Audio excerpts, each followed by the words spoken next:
Saya mohon maaf Pak ya, agak gas-gas ini sekarang ceramah saya ini. Sama juga kalau datang kita ditagih pajak, kayak kita ini tersangka. Mauku saya itu petugas pajak, jangan ku anggap kita ini teroris. Senyumlah, datanglah ke kantor kita senyum. Jangan ancam pasal-pasal. Coba lihat, kurang apa negara kita ini kayanya. Bandingkan Bapak Ibu yang pernah ke Saudi, lihat itu Saudi Arabia. Apa kelebihannya itu Saudi? Gunungnya aja coklat Pak. Nggak ada rumputnya itu gunungnya. Bapak naik kereta atau naik mobil, dari Makkah ke Madinah, ke Jeddah, kiri kanan padang pasir Pak. Nggak ada padang rumput. Gersang, panasnya kalau panas, itu kalau Bapak pakai sandal jepit, putus itu sandal jepit kalau panasnya. Kalau dingin, dimatikan AC, ditutup, masih sudah lapis-lapis, masih dingin Pak. Bahasanya cuma satu, bahasa Arab.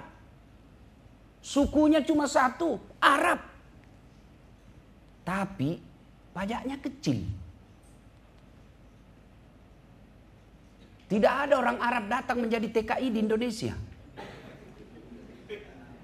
Tidak ada negara Arab, Arab Saudi, minjam duit dari Indonesia. Tapi lihat negara kita ini Pak. Kayanya luar biasa. Sawit ada, nikel ada, emas ada, batu bara ada, pasir banyak. Pasirnya aja dibeli sama Singapura. Air Singapura beli dari kita. Jandanya banyak.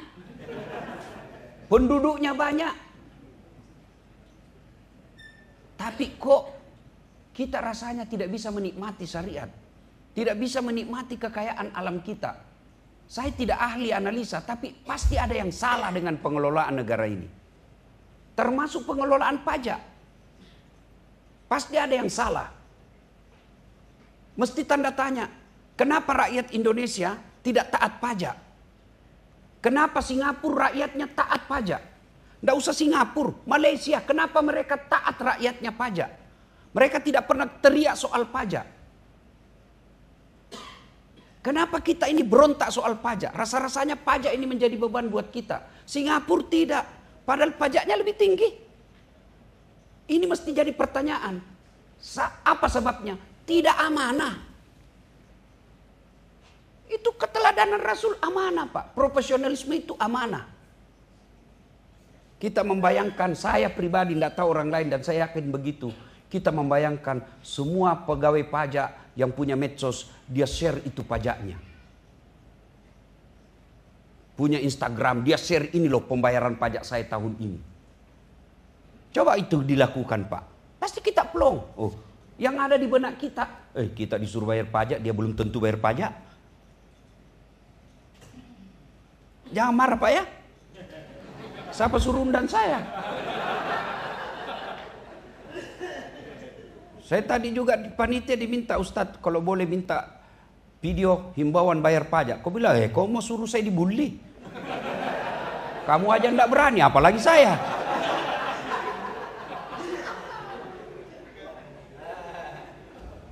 Ya, ini soal pajak. Ya, mari kita lihat soal Maulid. Kenapa dikatakan laqad kana lakum? Kenapa Allah katakan teladani Nabi? Kenapa Nabi diteladani? Pertama, karena Nabi manusia biasa. Pak, kalau ayam disuruh ngembek, boleh enggak?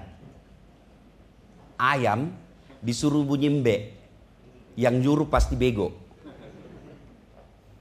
Ayam yang ngokok, mbek kambing. Artinya manusia Muhammad disuruh kita teladani, wajar. Kenapa? Dia manusia. Kalau kita disuruh teladani malaikat, tidak mungkin. Kenapa? Malaikat tidak perlu nafsu. Malaikat tidak senang perempuan. Kita Pak, satu aja tidak cukup. Malaikat tidak makan. Kita puasa aja 30 hari banyak yang belum. Malaikat tidak tidur. Jadi kalau Nabi diminta dicontoh, Allah minta non contoh, karena nabi manusia biasa. Berarti pasti mampu kita contoh. Apanya yang kita contoh? Pertama, akhlaknya. Kenapa nabi mampu mengubah dari masyarakat jahiliyah menjadi masyarakat madani? Bapak tahu namanya masyarakat jahiliyah, Ibu? Ibu-ibu tahu namanya masyarakat jahiliyah? Itu masyarakat jahiliyah bukan soal waktu, Pak. Masyarakat jahiliyah itu bukan soal 1400 tahun yang lalu. Tapi karakter, sifat. Biar dia hidup di luar 25 tapi dia punya sifat jahiliyah, dia masyarakat jahiliyah. Apa masyarakat jahiliyah karakternya? Satu, sombong. Itu sombong. Apa itu sombong? Pakai barang mahal? Belum tentu. Pakai barang mewah? Belum tentu. Bapak punya emas, punya berlian, Allah kasih rezeki, silakan. Tapi kapan Bapak sombong? Dua karakter sombong kata Nabi. Satu, nolak kebenaran. Dua, meremehkan orang lain. Bapak pakai rezeki, pakai baju krokodil, cap buaya. Katanya kalau palsu, buayanya menghadap ke dalam. Kalau asli menghadap keluar ya Pak, kepalanya, buaya darat. Harga 4 juta. Sombong, belum tentu itu rezekinya Bapak. Tapi kapan Bapak sombong? Meremehkan bajunya orang. Mau kau pakai itu di? Padahal cakar itu. Sombong, meremehkan orang lain. Yang kedua, menolak kebenaran. Nah, siapa itu anak? Baru masuk 2 tahun, sudah mau ajar-ajar saya. Saya ini sudah 10 tahun, tahu apa dia? Bapak betul 10 tahun, tapi otaknya Pentium 1. Lambat loading. Sudah Pak, tinggal diketik. Belum sudah namanya itu. Sudah tapi belum. Apa saya bingung biasa. Sudah Pak, tinggal di print. Belum sudah namanya itu. Itu otak-otak yang masih betul kau 30 tahun kerja tapi otakmu masih seperti ini. Anak muda betul dia baru 2 tahun masuk tapi otaknya prosesornya Pentium 5. Cepat loading, cepat paham. Orang yang menolak kebenaran itu orang sombong. Nah, sombong kita lihat sekarang salah satu penyebab rusuhnya kemarin kesombongan. Boleh enggak pegawai pajak flexing? Boleh. Tapi kapan? Setelah rakyat Indonesia makmur. Boleh enggak anggota DPR joget-joget dengan gajinya? Boleh. Tapi setelah rakyat makmur. Kalau belum makmur jangan dulu. Pasti akan ada ketidakadilan. Kita selalu puasa, bahkan Senin Kamis. Ramadan tidak ada lepas puasa kita. Tapi nilai dari puasa kita tidak miliki. Apa itu nilai puasa? Nahan diri. Boleh tidak pegawai pajak pakai barang mahal mewah? Boleh, tapi tidak pada tempatnya. Kita harus tahan diri. Nah, itulah akhlak mulia. Masyarakat jahiliyah kesombongan. Kesombongan itu menolak kebenaran, menganggap remeh orang lain. Apa biasa penyebabnya orang sombong? Satu, jabatan. Ini yang di depan kita semua ini potensi punya sifat sombong. Bukan saya bilang sombong, potensi. Berpeluang punya itu. Artinya dia menuju ke situ. Kenapa? Ya, ada jabatannya. Itu Nabi bilang 4 penyebab masuknya sombong. 1, jabatan. Kalau orang beriman, apa yang membuat dia mau sombong dengan jabatan? Jabatan ada batasnya Pak. Kita jadi kanwil. Bukan karena kita hebat. Tapi karena dipilih sama menteri. Biar kau hebat kalau menterimu tidak senang kok. Wabillahi taufiq wal hidayah. Ya kan? Nah Bapak Ibu saudara-saudara sekalian. Mau sombong dengan jabatan yang kita miliki kanwil. Berapa lama? 2-3 tahun. Ada batasnya, ada. Pensiun. Biar kau cerdas bagaimana sih bahwa saatnya pensiun. Wassalam. Dengan senang hati, apa boleh buat Pak? Bapak harus tinggalkan ini ruangan. Masih mau pakai pangkat kanwil. Bapak lewat. Anak buah bilang, astagfirullah. Sudah sakit ini Bapak ini. Itu anggota DPR mau sombong. Bagaimana ceritanya anak kau jadi anggota DPR kalau dipilih? Tidak mungkin kau jadi DPR kalau tidak dipilih. Orang protes. Kenapa orang joget-joget anggota DPR? Bagi saya orang berilmu dan paham. Saya anggap lazim. Wajar. Kenapa? Memang dia artis. Siapa suruh kau pilih artis? Ya artis ya dia joget lah. Memang kerjanya sebelumnya tukang joget. Ada orang cerdas, ada, ndak kau pilih. Kenapa? Karena wani piro. Nah, Bapak, saudara-saudara sekalian, Nabi kita teladani ahlaknya. Ahlak itu, coba kita lihat ahlak Nabi. Kita mulai dari rumah tangga. Nabi suatu ketika terlambat pulang dari dakwah. Aisyah sudah tidur. Nabi ketuk pintu. Assalamualaikum ya Khumairah. Tidak ada jawaban. Assalamualaikum ya Khumairah. Tidak ada jawaban. Nabi pikir, oh tidur ini. Nabi ambil serbannya, dia hemparkan di depan pintu. Beliau tidur depan pintu. Bangun Aisyah dibuka, ada Nabi di depan pintu. Bagaimana reaksi Nabi? Dia jabat tangan istrinya sambil dia cium jidatnya. Apa dia bilang? Maafkan saya terlambat pulang tadi malam, sehingga kau tidur sendiri di kamarmu. Allah karim. Coba kalau Bapak, ini mau dulu sederhana dulu Pak, ini mau saja kita contoh. Dari tugas luar ke ini Pak, berdarah-darah otak cari target. Ya kan? Pulang tidak bangun, pas dibukakan pintu, dongok memang tonggo kamu. Itulah Rasulullah, ahlaknya kepada istrinya luar biasa. Kepada istri dulu Pak, kita hormati istri. Kita hebat di sini bukan karena kita semata yang jagoan dan cerdas, tapi karena ada istri yang memberikan ketentraman jiwa. Mana bisa saya ceramah Pak kalau istriku bikin ngamuk? Tidak mungkin saya bisa. Saya jago begini ceramah bukan karena saya hebat. Nah, mamanya cek kasih tenang saya. Coba kalau lagi 10 menit saya mau ceramah, tiba-tiba dia WhatsApp, pulang kok. Apa Pak? Tunggu dulu, pulang kok? Sebentar, pulang kok? Kenapa? Kesetrum anakmu. Iya toh Pak? Maka kalau mau tenang harus muliakan istri. Rasulullah itu memuliakan istrinya. Tidak ada istrinya dipanggil istri namanya. Tidak pernah beliau didengar Aisyah, Khadijah, tidak. Beliau panggil Khadijah Ummul Mukminin. Aisyah beliau panggil ya Khumairah, yang kemerah-merahan pipinya. Coba kita Pak, kadang-kala panggil istri dengan gelar yang tidak bagus. Dut. Mantap-mantap istrinya gendut dia panggil dut. Tam, hitam. Apa kata istrinya? Apa PC? Ya kan? Mulai dari rumah tangga dulu. Saling menghormati.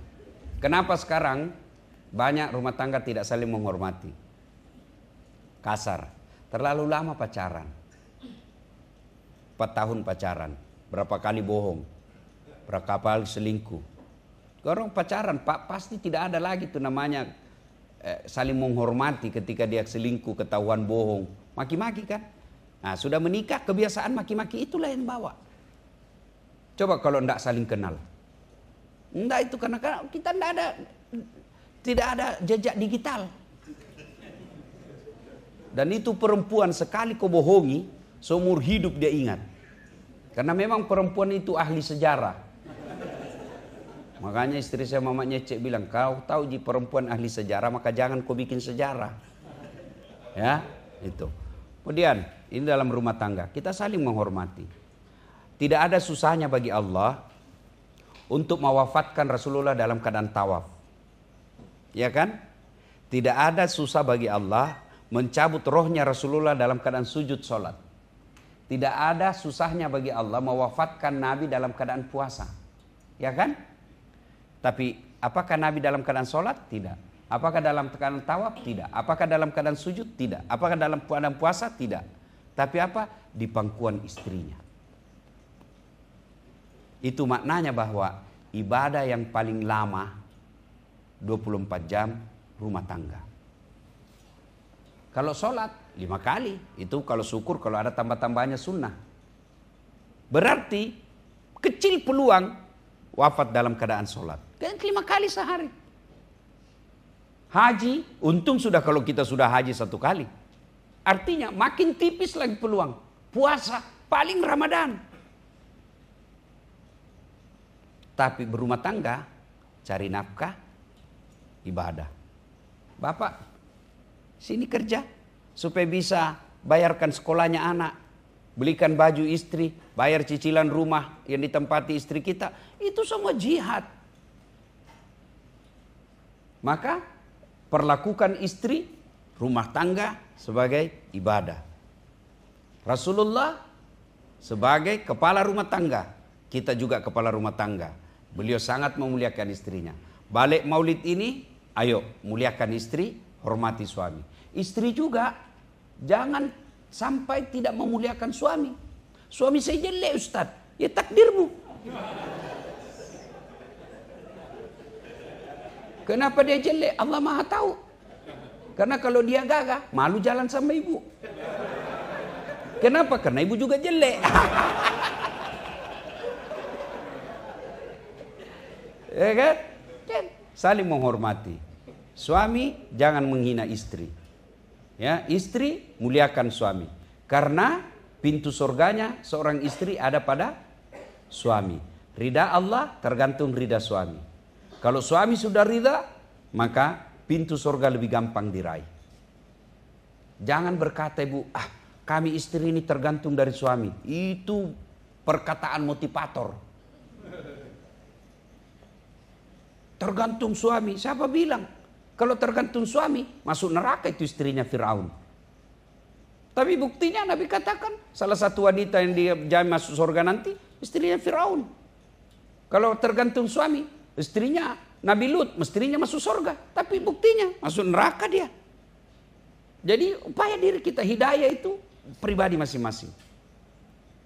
Nah, dan perempuan yang cari nafkah itu perempuan spesial. Karena dia tidak diwajibkan tapi dia lakukan. Tapi waspada karena punya penghasilan, itulah potensi melawan suami. Saya tanya ke ibu, tolong Ki jawab dengan jujur. Bu, kalau misalnya gaji tak 1 bulan 15 juta, terus suami tak satpam, kira-kira kita masih hormati? Bohong Ki Bu. Sedangkan suami tak cari uang, kita ndak ada kerja, nah kita lawan. Artinya potensi. Itulah sebabnya kenapa Islam tidak mewajibkan perempuan cari nafkah. Harus laki-laki. Kenapa? Karena kalau perempuan penghasilannya besar, lalu suami penghasilannya kecil, punya peluang dia tidak hargai suaminya. Tapi apakah perempuan tidak boleh kerja? Boleh, selama kewajibannya sebagai istri tidak diabaikan. Apa kewajiban istri? 1, mengurus suami. 2, mengurus anak. Kalau dia sukses di kantor, dia menjadi kanwil, dia menjadi menteri keuangan, dia menjadi perdana menteri. Tapi anaknya dia abaikan, suaminya dia tidak hormati. Tidak ada kemuliaan perempuan seperti ini di hadapan Allah. Begitu juga kita suami. Kita sukses di kantor, anak berantakan, tidak ada kemuliaan sebagai suami, sebagai bapak.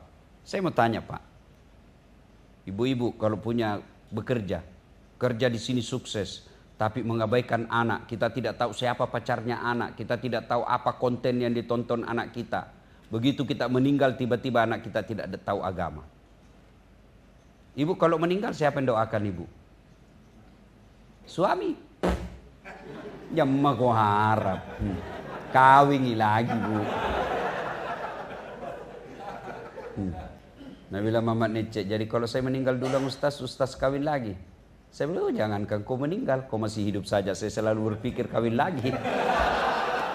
Apalagi kalau kau sudah mati. Ya kan? Nah, disinilah jangan sampai pekerjaan kita kejar target lalu melupakan mendidik anak dan mendidik istri. Karena semua pasti Bapak tinggal. Pasti ditinggal, Pak. Kita perlu anak yang baik. Dan anak yang baik, dengar kata Nabi. Tidak mungkin anak-anak kita berpikir yang baik kalau selalu dia makan barang haram. Tidak mungkin. Ya, kata Nabi, jangan kau selalu memberikan anakmu makanan haram supaya dia juga tidak berpikir yang haram-haram. Itu dalam rumah tangga. Yang kedua, sikap Nabi dalam bekerja sangat profesional. Penegakan hukum misalnya, itu akan terkenal. Nabi panggil Fatimah, Fatimah, jangan kau berpikir sebagai anak Nabi kau dapat dispensasi. Tidak. Kalau ada pelanggaran, ada hukum, kita dulu yang laksanakan. Muhammad dan keluarganya dulu laksanakan. Kalau anaknya Muhammad melanggar, saya hukum 2 kali lipat. Luar biasa, itu profesional. Dakwah. Sebagai dai, Nabi kita tidak pernah dengar menyinggung orang. Jadi maka saya heran kalau ada orang pendakwah maki-maki orang. Tidak masuk akal saya. Apalagi hanya berbeda pendapat lalu dikafirkan kita. Ada begitu, ada. Saya aja dituduh ustadz tidak sunnah.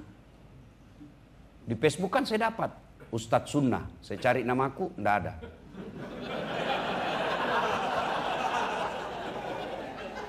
Sebelahnya ustadz tidak sunnah. Nomor 13. Saya tanya adminnya, kenapa kau bilang saya itu ustadz tidak sunnah? Dia bilang buktinya kau bicara sunnah-sunnah dalam maulid, kau tidak pelihara sunnah. Mana? Kau tidak pelihara jenggot? Mau diapa kalau tidak mau tumbuh? Hanya dibilang ustadz sunnah itu yang pelihara jenggot, yang celananya jingkrang. Kalau tidak jingkrang dibilang tidak sunnah. Kau saja definisi sunnah saja aku sudah salah. Ini yang mengklaim-klaim dirinya kajian-kajian sunnah, dia bilang definisi sunnah saja kau sudah salah. Apa itu sunnah? Anjuran. Berarti boleh tidak dilakukan. Ini sunnah dianggap wajib. Sudah keliru dari segi definisi. Boleh kau jingkran silakan, tapi jangan kau anggap yang tidak jingkran tidak sunnah. Banyak sunnah yang lain. Pelihara jenggot silakan kalau mau, tapi yang tidak mau pelihara jenggot jangan juga kau bilang tidak sunnah. Saya sepakat dengan Gus Dur, berislam itu tidak mengganti saya menjadi ana. Berislam itu tidak mengganti maaf menjadi afwan. Ya ukhti, afwan. Coba masih ingat kisah Taif. Dilempari Pak, datang malaikat Jibril. Ya Muhammad, sudah keterlaluan ini orang-orang Taif. Saya diperintah Allah untuk menghancurkan mereka. Kau berdoa saja, saya angkat ini gunung Taif, saya hancurkan mereka. Coba kalau saya datang, udah saat terlewat-lewat ini orang, bagaimana? Ratakan. Tidak. Apa kata Nabi? Jangan Jibril. Kalau Allah mau mendengar doaku, saya berdoa. Mereka begitu karena dia tidak tahu apa saya bawakan mereka. Kalau Allah mendengar doa saya, ya Allah berikan mereka hidayah. Kalau bukan mereka yang beriman, anaknya nanti. Kalau bukan anaknya, cucunya. Terbukti doa Rasulullah terkabul. Di Taif sekarang tidak ada satupun manusia yang tidak beriman kepada Nabi. Itulah dakwah, profesional dalam dakwah. Dalam cari nafkah, Allah karim. Nabi tidak pernah sangka buruk kepada Allah. Kita cari nafkah sangka buruk. Jangan kau sedekah. Kenapa? Bagaimana nanti? Itu orang sangka buruk terhadap rezeki Allah. Datang penyumbang bengkok muka tak. Saya berharap mudah-mudahan ini sampai ke telinga menteri. Seperti di Australia. Saya baru-baru pulang di Australia ceramah. Ternyata mereka kalau bayar pajak, ada laporan Pak, masuk ke emailnya mereka, pajak yang kita bayar itu dikemanakan. Kawan saya yang kerja di sana dikasih lihat, ini pajak saya, ini email balasannya, pajak saya ke sini, ke sini. Jadi dia plong. Mudah-mudahan suatu waktu kita juga di Indonesia mampu lakukan hal seperti ini. Kita harus terus tidak boleh bersangka buruk, berbaik sangka terus. Negara kita mudah-mudahan suatu saat menjadi lebih bagus lagi. Nah, Bapak Ibu, saudara-saudara sekalian, Nah, soal cari nafkah, jangan pernah menunda sedekah karena tidak percaya rezeki Allah. Ada rezeki Allah. Jangankan kita, selalu saya kasih istilah. Tahu bapak-bapak tahu cicak? Tahu cicak? Apa dimakan itu cicak, Pak? Tidak masuk akal toh. Cicak di dinding nyamuk keliaran. Di mana ketemu, nanda ada bandaranya. Iya toh? Tapi Allah Maha Raya. Ibrahim ketika disuruh dakwah kok Ibrahim. Siap kasih makan anakku, banyak anakku. Kau belah itu batu. Belah lagi, belah lagi. Itu ada ulat toh. Kau lihat itu ulat. Lembut bisa hidup dalam batu yang sangat keras. Siapa yang jamin rezekinya? Saya Tuhanmu yang Maha Kaya. Padahal itu ulat, tidak ada kakinya, tidak sarjana. Gitu? Apalagi kita. Maka keliru bapak-bapak yang punya gaji di atas 7 juta per bulan tapi tidak pernah bayar zakat sedekah. Karena sangka buruk kepada Allah. Begitu juga. Kalau saya, ya saya bayar pajak. Saya bayar pajak. Ya. Itu bagian daripada kalau diniatkan lillahi ta'ala insya Allah. Tapi dakwah ini Bapak Ibu ketahuilah dakwah ini bagi mereka yang masih percaya bakal mati. Tidak ada gunanya ceramah Pak kalau Bapak tidak percaya bakal mati. Tidak ada gunanya. Tapi kalau Bapak masih percaya bakal mati, dengar ki ceramah. Jangankan mati Pak, pensiun aja Bapak percaya kan? Pasti pensiun. Ya. Tapi untuk sampai pensiun belum tentu. Ajal menjemput tiba-tiba. Ya. Dan pada akhirnya laqad kana lakum fi Rasulillahi uswatun hasanah, contoh teladan Rasulullah, kita contoh beliau, bagaimana mencontohnya? Mulailah dengan mencintai Rasulullah dengan belajar sirah nabawi. Kisah-kisah Rasul, bagaimana Nabi cari nafkah, bagaimana Nabi berkeluarga. Anak-anak kita dibacakan sirah-sirah nabawi. Bagaimana ibu-ibu, anak-anak kita jangan sampai lebih cinta kepada K-pop, lebih percaya kepada Ipin Upin, lebih percaya kepada Sailor Moon, apakah semua itu, film-filmnya itu Jepang, daripada kisah-kisah Nabi, ya, apalagi si Shinchan, dilempar gurunya, astagfirullah. Ya. Bapak, saudara-saudara sekalian, ini saja tausiah kita. Terima kasih atas undangannya. Saya lihat ada sesi tanya jawab. Kalau ada yang mau menjawab, boleh juga saya yang bertanya. Demikian, mudah-mudahan ada manfaat. Terima kasih. Ya. Ada yang mau bertanya, Bapak Ibu? Silakan. Peserta menghayati sekali Pak. Ya, oke. Saya ingin pesan terakhir sekali bahwa pekerjaan kita ini pasti ada tanggung jawabnya. Pasti. Bapak masih ingat kisahnya Umar bin Khattab yang kemudian menangis di malam hari, lalu ditanya, "Kenapa kau menangis, Amirul Mukminin?" Bagaimana tidak? Saya tahu nanti bagaimana saya mempertanggungjawabkan jawaban saya. Ada onta yang kepleset. Onta yang kepleset karena jalan jelek. Bagaimana saya menjawab di hadapan Allah nanti? Itu baru onta terpleset Pak. Bagaimana kita yang jalan hertasning? Ya kan? Bagaimana bapak-bapak yang melayani? Supaya motivasi ini Pak melayani pembayar pajak dengan baik. Jangan selalu berpikir mereka wajib bayar pajak. Tapi kita selalu berpikir mereka adalah investor.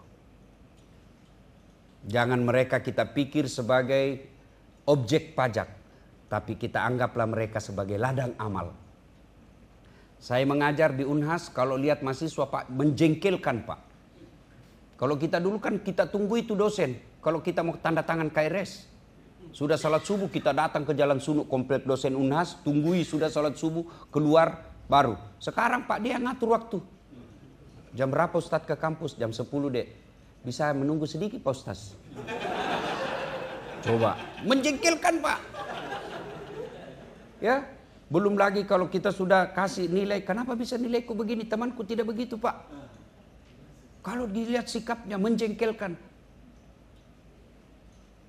Saya berpikir, kalau saya mau masa bodoh, Kau mau pintar, mau lulus, tidak. Ku kasih tidak lulus kau saja. Tidak ada urusan. Gajiku tetap jalan.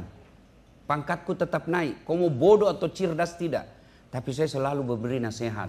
Karena saya pikir, ada saja satu kelas ini menjadi orang baik, dia akan menjadi amal jariah buat saya. Nah, kalau ini kita pikir, Pak, kalau kita bekerja cari pajak ini, supaya negara bangun jembatan, supaya selama jembatan bagus, orang bisa pergi dakwah, orang pergi berjamaah, orang pergi silaturahmi, baik jalannya, gara-gara kita berhasil menjalankan, menggunakan pajak dengan sebaik-baiknya, Bapak jadi amal jariah. Tapi kalau kapan Bapak berpikir bagaimana supaya saya dapat, Bapak memang dapat. Allah katakan siapa yang mendaki dunia saya kasih kok. Saya mau mendapi akhirat saya kasih kok. Saya mendaki dua-duanya saya kasih. Jadi kalau Bapak memikir, saya bisa atur ini Pak. Sebenarnya ini Pak 10 juta. Bisa jadi atur. Bapak dapat itu yang Bapak atur. Tapi percaya tidak akan berkah. Bisa jadi di CCTV kita mainkan, kertas bisa kita mainkan. Tapi Allah yang maha adil pasti akan dapat pengadilan. Jangankan yang begitu. Bapak kan kita semua yakin. Dalam Quran dijelaskan. Daun saja tidak akan jatuh tanpa izin Allah. Sebiji sarah pun kelak nanti akan dimintai pertanggungjawabannya. Kalau ini selalu dipegang Pak dalam bekerja, insya Allah jeripaya kita jadi amal. Teror orang jadi amal. Sakit hati kita jadi amal. Bekerja kita jadi amal. Maka itulah sebabnya kita dalam Islam setiap sholat kita selalu baca inna sholati wa nusuki wa mahyaya wa mamati lillahi rabbil alamin. Segalanya kepada Allah. Demikian usikum wa nafsi bitaqwallah. Kalau tidak ada pertanyaan cukup kita mimpin doa. Mari kita berdoa. Kita awali dengan mengirimkan suratul Fatihah kepada Rasulullah Muhammad SAW. Khasiat dan keutamannya kita ikhlaskan untuk orang tua kita masing-masing. Ila hadratin Nabi Mustafa Muhammad SAW. Al-Fatihah.